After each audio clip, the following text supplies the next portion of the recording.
Yo, what's up, guys? Today we're going to go over a topic that has helped me out a lot in my trading, not only for like actual executions, but for drawing liquidity. So, giving credit to the person who really created this strategy, I would say, is .gdd. He's really helped me out a lot, understanding IFEGs and how to trade them. But yeah, even if you don't use IFEGs, this still applies to you. This is a great liquidity. This is a great draw on liquidity. That happens a decent amount. So yeah, shout out to him. All credit is due to him. Yeah, so let's just get straight into it. So pretty much data highs when there is an abnormal wick that is formed from a high impact news release. So typical times, 8:30, 9:30, 10 o'clock. Those are the usual times that price will have volatility injected into them due to news releases, right? So as you can see, there's a huge wick right here, right? And the whole concept behind it is that when there is these huge wicks, that kind of draws people's eyes. So when the people are short, they're like, okay, well, we have a high of day up here, so high of day. If I'm right, most likely the majority of the time it will not trade up to the high of day. So I'm gonna put my stop loss up here, and that is where all these stop losses build up for all the people that are short within this. A lot of them are putting their stop losses up here, and this builds up liquidity for price to target. Right, so it's a pretty simple concept. But yeah, usually when there's a data high, let's just say in this instance, data highs, price usually runs away from it. So in this instance, price runs down, price runs away from it. And on the hourly, we did end up retracing into a 1 hour BISI. So there is a BISI right here. I don't know why it is like that. Never mind. Correct. Okay, so price retracing the BISI, respects it at 8 a.m. as well as TGIF, right? So if you don't know what TGIF, it's pretty much, thank God it's Friday.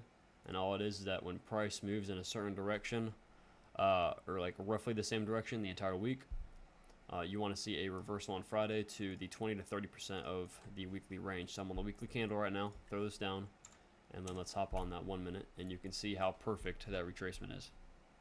All right, so let's go on the 1 hour. Look at that. I think actually, let me go back. We do it from the wicks, or not the wicks, but the bodies. My fault. So yeah. Show this real quick. Look how perfect that is, right? This is the huge range of the week, TGIF. And I mean, you just cannot say that this is not algorithmic, bro. Like, this is not booking, and it's not selling and buying pressure. I mean, this is all an algorithm, right? Look how perfectly we wick this. We drop all the way down, just hit this 20%, wick it, and then pump for the rest of the day towards the data highs, right? So that was my thought process behind this entire move yesterday.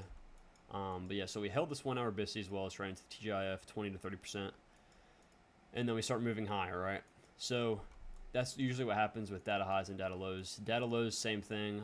Let's just say this. Let's just ignore this wick right here, and let's just say this is the data low, right? So if this is the data low right here, I want to see price trade down into it, right? So I want to see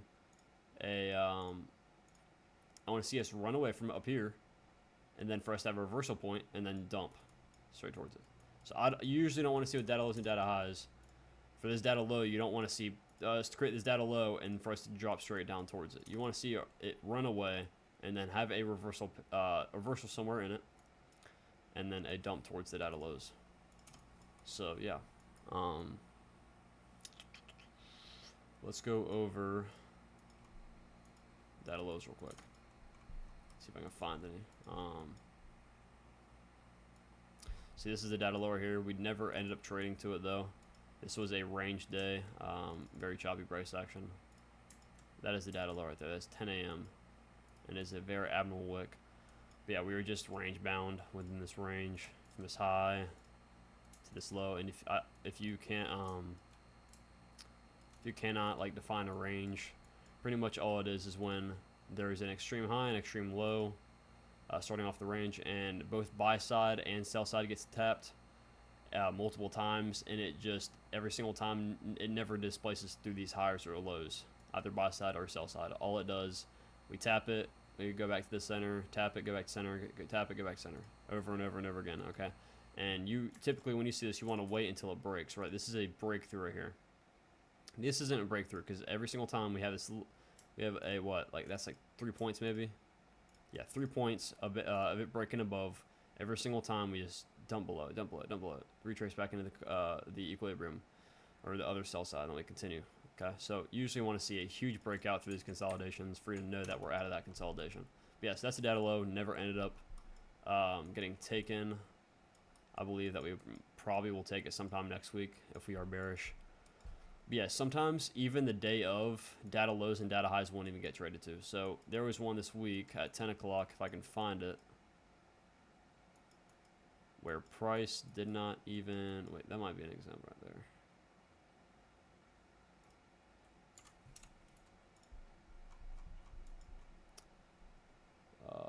9:30. No, it's not. Okay.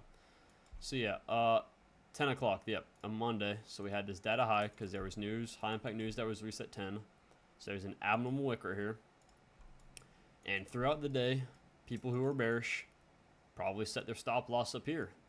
This wasn't the high of day, but this is a data high from the news release. So people had their stop loss right here, as well as the high of day. So there's a lot of liquidity built up here. And the entire day, as you can see, we were attempting to go back up into it, but we were never able to. And then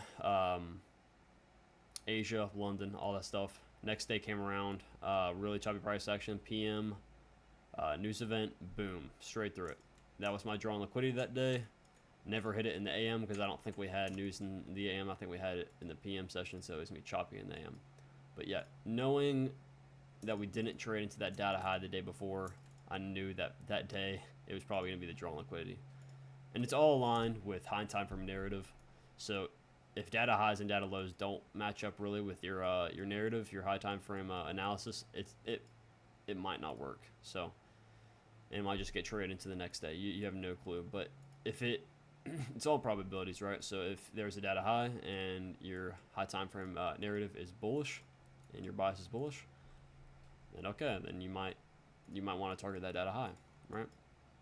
So it's all in what you looking at the markets, right? It's all based on what you think the bias is. Simple as that. So let's just see if we can find another data. Let's see if we can find a data low.